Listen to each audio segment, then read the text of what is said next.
So hello guys and welcome to my channel. So आज हम सीखने वाले हैं कि टाइम टेबल कैसे प्रिपेयर करते हैं, ठीक है, during our JEE journey. Okay, because it is very important to learn because this is a thing which will differentiate between a topper and a loser and everyone wants to be a topper I guess. So अगर नहीं बनना चाहते तो आप जा सकते हो because मैं तो सिर्फ इंटेलेक्ट बात ही करता हूँ, या तो मतलब मैं तो ये बताने वाला हूँ जो मैंने खुद से किया था, जिसने मेरी हेल्प की थी रियली में। Okay, so let's begin. तो पहला चीज़ टाइम टेबल का, टाइम टेबल हमें क्यों बनाना चाहिए, ये भी क्लैरिटी ज़रूरी है ना। तो टाइम टेबल बनाने का बेसिक फंडा ये है कि आपको अपना डेट में जो भी आप काम करने वाले हो आपको मालूम होगा कि आपको क्या करना है। उससे क्या होगा कि आपको कोई काम छूटेगा नहीं, पहली चीज़। और दूसरी चीज़ ये कि आप एक टाइम पे एक ही काम करोगे तो आपका फोकस सिर्फ उसी काम पे रहेगा।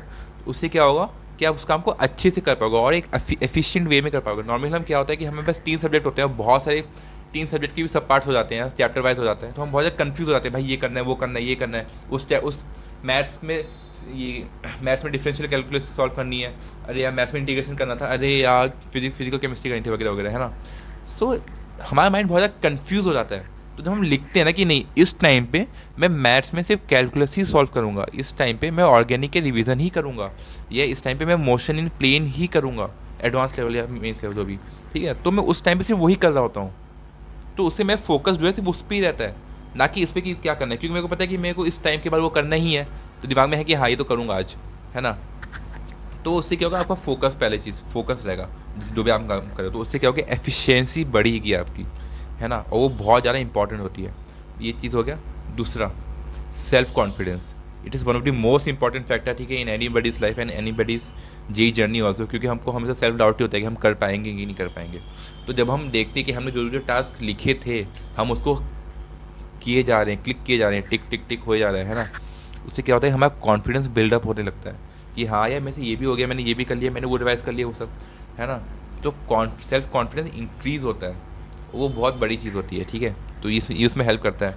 और इसका एक फ़ायदा ये भी होता है कि आपको जब आप फॉर एग्जांपल आपको ये मालूम होगा कि मैं 10 दिन पहले क्या किया था, ठीक है, तो उससे एटलीस्ट आपको इतना तो पता है ना कि हाँ ये मैंने कर रखा है, तो मैं इसको अगर रिवाइज भी कर लूँगा 5-10 मिनट में भी तो वो हो जाएगा, ठीक है। तो इसीलिए इसको रिविज़न में भी हेल्पफुल होता है बहुत ज़्यादा, ठीक है। सेल्फ कॉन्फिडेंस भी आता है, क्लैरिटी भी आ जाती है ना। तो ये 3 चीज़ तो हो ही गई। अब और क्या फ़ायदे हो सकते हैं इसके या होते हैं।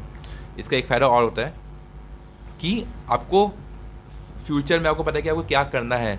एटलीस्ट 1 महीने का आपको मालूम होता है कि इस महीने में मेरे को ये 10 चैप्टर करने हैं, इन 10 के ये पार्ट्स करने हैं, ये करने हैं, और मैं इसके हिसाब से अपने वीक प्लान करूँगा, अपना मंथ्स प्लान करूँगा। तो जब आपके उस टास्क कंप्लीट हो जाते हैं ना, और बिलीव में आपने महीने का बनाया वो आपके 2 हफ्ते में हो जाएंगे मोस्ट प्रोबेबली, या 3 हफ्ते जा सकता, ठीक है, जल्दी हो जाएगा। तो आपके पास टाइम होगा और चीज़ें करने के लिए, या आपके पास टाइम होगा और ज़्यादा रिविज़न करने के लिए, है ना। सो ये उसमें भी हेल्प करता है।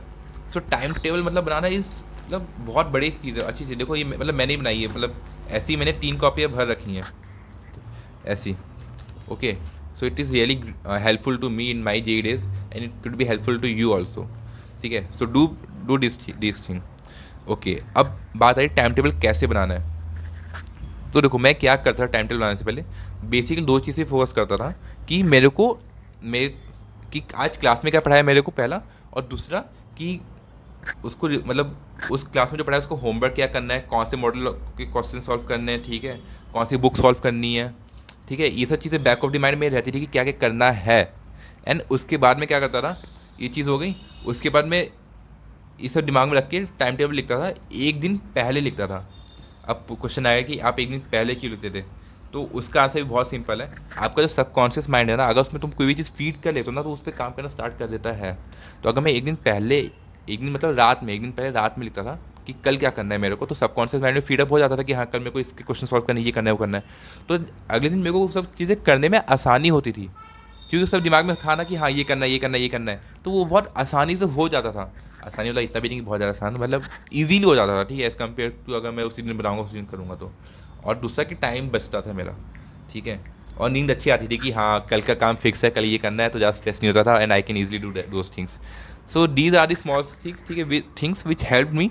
और ऐसी मैं टाइम टेबल बनाता था। So I would prefer you also to make a time table, because this is the thing which will differentiate between a topper and a loser, and you all are topper, always remember it. Okay, so bye, take care.